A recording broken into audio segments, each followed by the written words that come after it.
I'm a Dysfunctional Eagles fan, and we're awesome.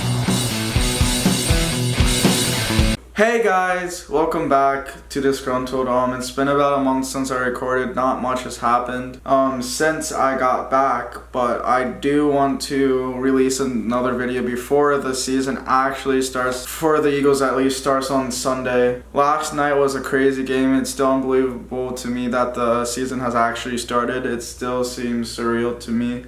I feels like the last time I watched football was like years ago, but then at the same time it feels like it was like snap of a finger. We're already in the beginning of another football year. It's going to be weird with COVID and everything. I went through that last video, but the Chiefs-Texans game, that was really fun to watch. I did reactions on that. I didn't think that any teams were allowed to have like fans in the stadium. The Chiefs had 22% capacity last night, and it was really fun watching with actual fans in the stadium. I wasn't expecting that at all because the Eagles are not doing it this year at all. No fans allowed in the stadium at all for this year, for the Eagles at least, but I didn't realize that other teams were allowing fans into the stadium, which I find really awesome because it just brings that atmosphere and it's staying safe and everything. And they have these little trackers on everyone's wrist that tells them where they've been, who they've saw in the last like couple days, which I found really interesting. I've never heard of that before. I was expecting no one in the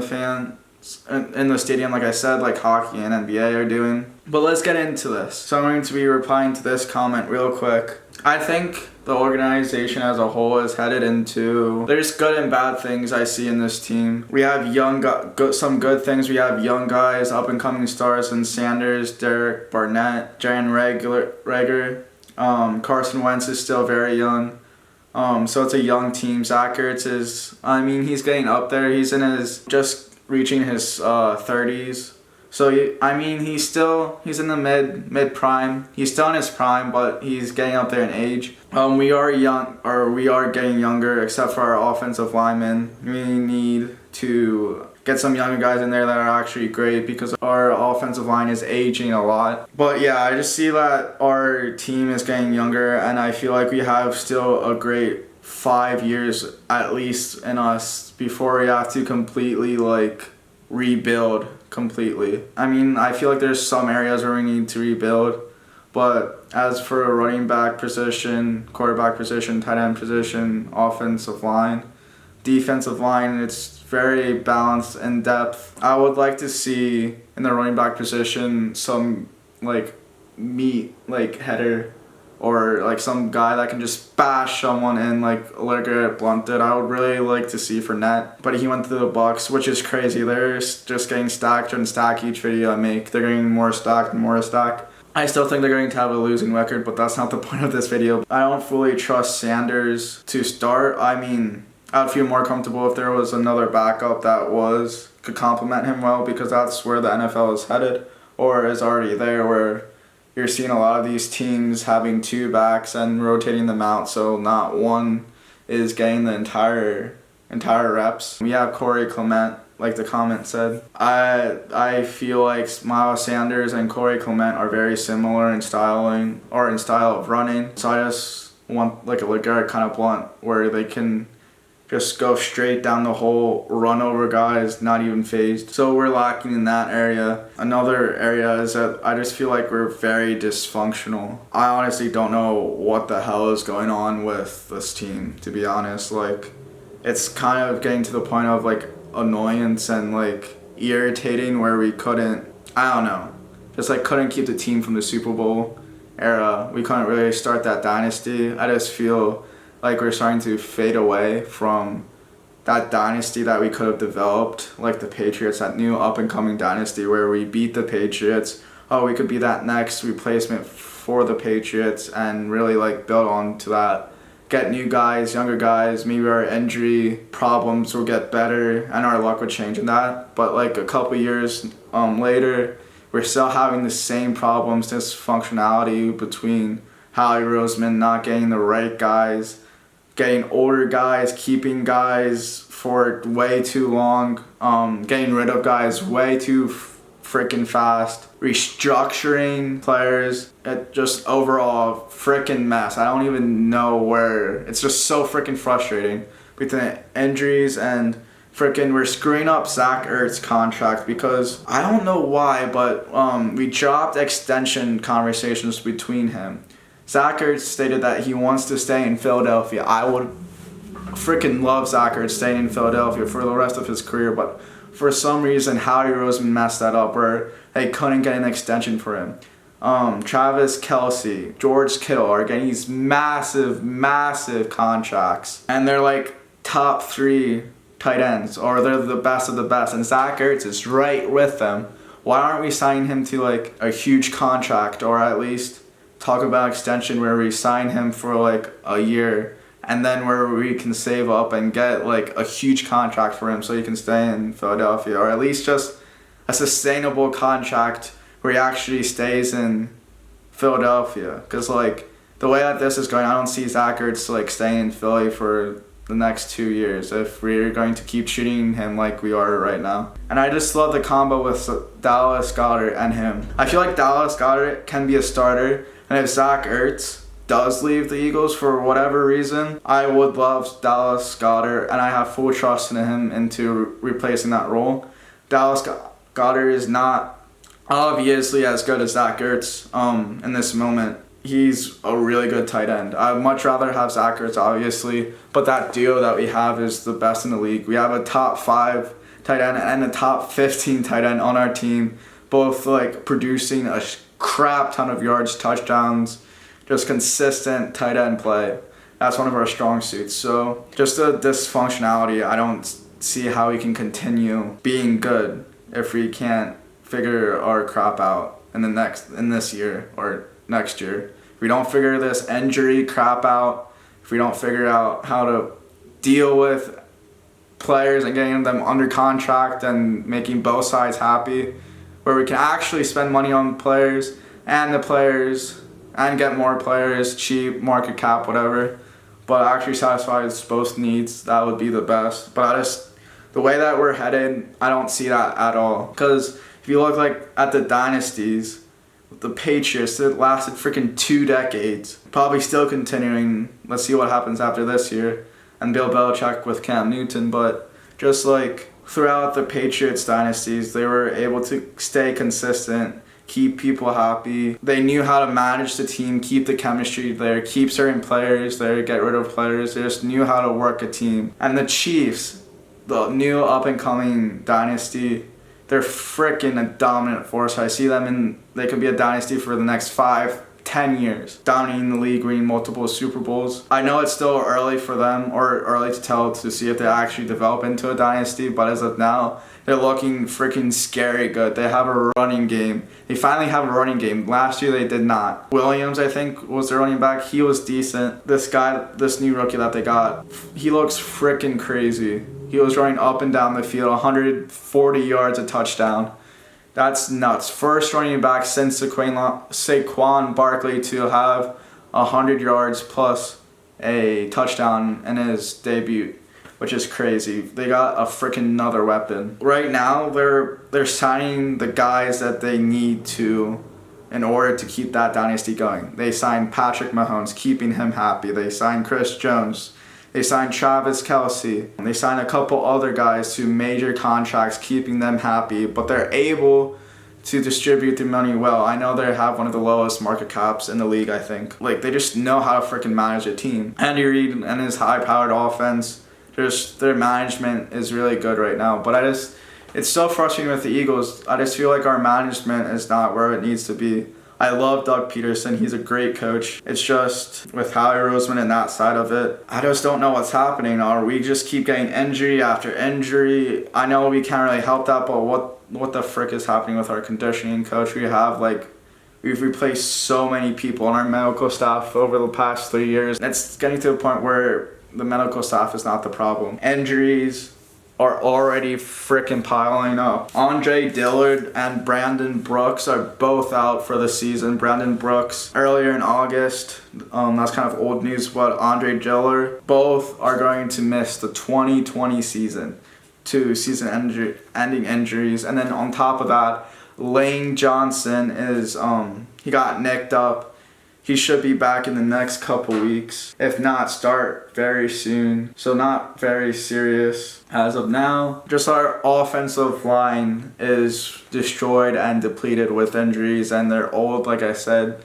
They're getting up in their early to mid 30s, late 30s with Jason Peters. So just to list off some of the other injuries, Javion Hargrave, hamstring, did not participate in practice. Alshon Jeffrey, foot, did not participate in practice. Both of them are going to take a couple weeks to actually heal. They may be back in September. Derek Barnett, Lane Johnson, and Miles Sanders were all limited in practice. Miles Sanders should be back game 1. Derek Barnett should be back, but Lane Johnson may miss game 1 due to ankle, and Miles Sanders and Derek Barnett both have hamstrings. Jaren Reagor and Corey Clement played or had full participation in practice, but Jaren Reagor looks like he's going to miss game 1. He should be back game 2. It's up in the air. He's looking really good. He had shoulder and Clement had quad. Yeah, Javion Hargrave and Alshon Jeffrey are out, while Derek Barnett, Lane Johnson, and Miles Sanders are all questionable for the Washington football team game. I freaking hate their name. Football team, just get a better name. Yeah, they're listed at questionable and out. And I'm just going to list off some of the little dinks that made our players out for a week or a couple days. So Carson Wentz, low body injury, shaken up August 30th. Quaz Watkins and Will Park placed on IR. They will be able to come back on the field week 3. They will be able to play by week 3. Gerald Avery, minor knee injury. Josh Perkins, placed on IR. Dallas Goedert, sprained thumb. These are all, I don't understand how all of these players are getting injured. It's so freaking frustrating. I know it's minor injuries for most of these players. Most of them it's only going to take a week to a few days, like Carson Wentz and Dallas Goedert. It happened a couple weeks ago, so they'll be able to heal before season actually starts. But this is so freaking frustrating. I don't know what the hell is wrong with the Eagles. Since we won the Super Bowl, during that season, we've just been freaking injury plagued. I don't know. This is the frustrating thing. I thought that we would have some luck and be able to play with a full team and actually be exciting to watch. But now every freaking second I'm going to be watching the game, I'm going to be oh, is there an injury? Is there going to be a freaking injury? Because half the time I'm going to expect Carson Wentz is going to get a season injury, or our entire team is going to be a season injury every single play. Our entire team is just a twig, and it's the most irritating thing. And other injuries on this list that I just listed, Andre Dillard, Brandon Brooks, are season-ending injuries. Just our main guys are going out, and they're not going to be able to develop as they should. Andre Dillard, he's a younger guy. He needs to develop, but he can't because he's freaking missing the entire freaking season because of an injury. I don't know how to explain this. It's just so freaking frustrating. Is it because they haven't been actually playing football because of Corona? But how do you explain the last 2 to 3 years before this year? How are they getting this injured? Our younger, Jalen Reagor's just signed him. He's supposed to be freaking our new guy. He's a rookie. He's already hurt, and then the season hadn't even started. Will Parks, you just freaking picked him up from wherever he is, the Broncos. And he's already injured. The new guys are coming in are getting injured. We're signing new players to replace players that are getting injured. But the players that we are signing to replace the players that are getting injured themselves. So how the hell are you supposed to this is what I'm talking about. Our dysfunctionality in the management, and I just don't see us lasting if we're going to keep this shit up. This is the most irritating in the world. Our team is developing. We're getting better and in depth in certain areas, freaking cornerbacks, safeties. We had linebackers, but they all got hurt. Linebackers is our weakest position. We're getting new guys and developing them, but they're getting hurt constantly. I honestly don't see how we can go forward if we don't fix a problem like this. We're restructuring new guys. We're just making all the wrong moves, and we should be way better than what we are. Some of that is uncontrollable with the injuries and stuff, but the management, I just feel like we could condition them better.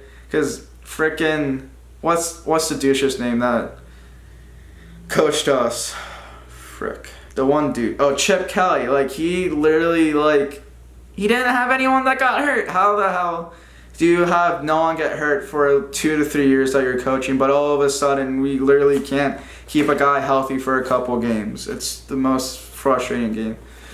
Sorry for this rant. I don't have much things to talk about. Some contract restructuring. Jason Peters, he moved to the left side. We signed him to a 1-year, $8 million contract. $4 million of that is guaranteed. Lane Johnson, we restructured his deal. That saved $5 million off the market cap. Zach Ertz, I said this previously, but I just wanted to restate this again. We were freaking talking to Zach Ertz about extending him for the long term, but we screwed that up. Howie Roseman, I don't know where your head is. How do you screw up one of the best tight ends in the league's contract? I would be pissed if I was Zach Ertz. Zach Ertz wants to stay in Philly. I don't know how else to say it. Some signings. We signed Richard Rodgers to tight end. Jace Huntley, running back. We picked him up off of the Lions, off of waivers. We signed Cravion LeBlanc, cornerback, to a year deal, I think. And then we signed Josh McCown to the practice squad.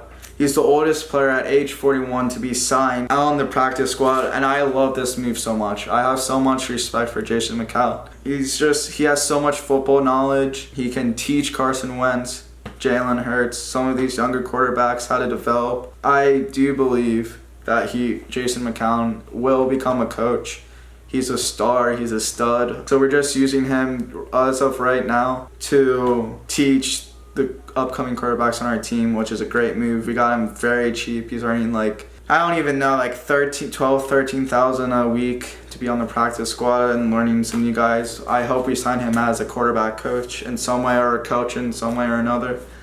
He's going to take 14. Weger is going to take 18. Number 14 hasn't been worn since Jay Feely, or our one kicker.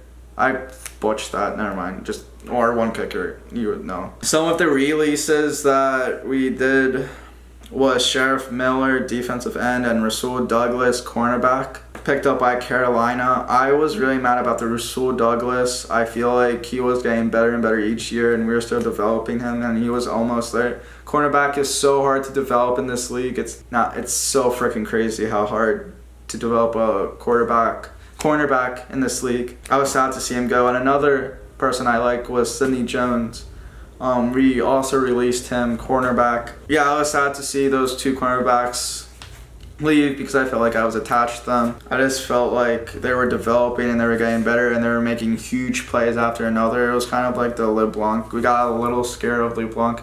We released him, but it was just a scare, but we ended up signing him. I would have been pissed if we released LeBlanc. I just really love the younger guys, cornerbacks in this, or the younger guys at cornerbacks that we had on our team with Rasul Douglas, Sidney Jones, but we released him for some odd reason. Maybe not enough freaking market cap, I don't know. But I just felt like they were making plays and stuff, but I guess Darius Slay was going to fill that role. And we released Prince Tega Wanhogo. I think he was a lineman. That's another thing about this dysfunctionality between our team. We're releasing players so fast. I know that's how this league is developing. We release players like that, save market cap, sign these players 1 to 2 deals, keep players on our team for a little while. I just don't understand how a player is performing great, but then you release him,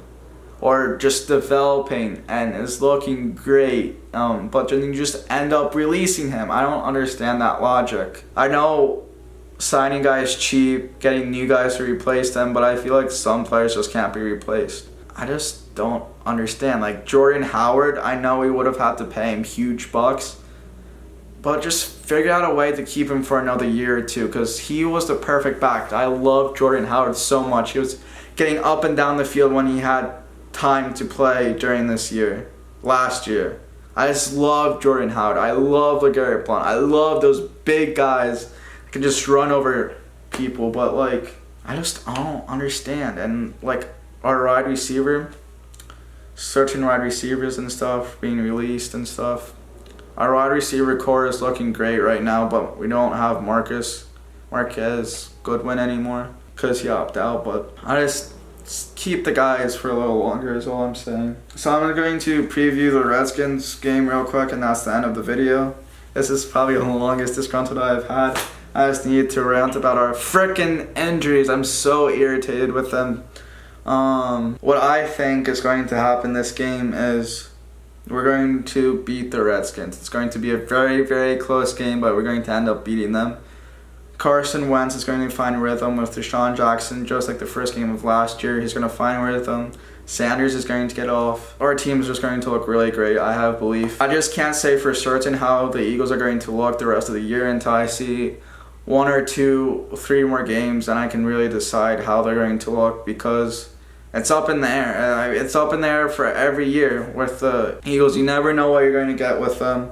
You don't know how they're going to perform. You don't know. Yeah, you just don't know. Could be a great dynasty, but the football team has Ronald Darby. I'm starting to say Washington. Washington has Ronald Darby. He's a train wreck. I feel like if we can just target him constantly, whoever's up against him, he's going to blow coverages left and right. Sanders is going to go off. I have him in fantasy. I hope he actually plays. He's going to be a big step in this process. But I feel like we're going to handle ourselves, beat the Redskins, go 1-0 for the season, 1-0 in the division. We always find a way. But it's going to be a struggle to win. But we're going to go off. We're going to find our rhythm. We're going to, later in the half, we're going to be slow in the beginning, but we're going to find our rhythm later on. But I'm so genuinely happy right now that football starting and I can watch my Eagles actually play. It's been so long and I just love them so much. So yeah, that's this video, and thanks for watching.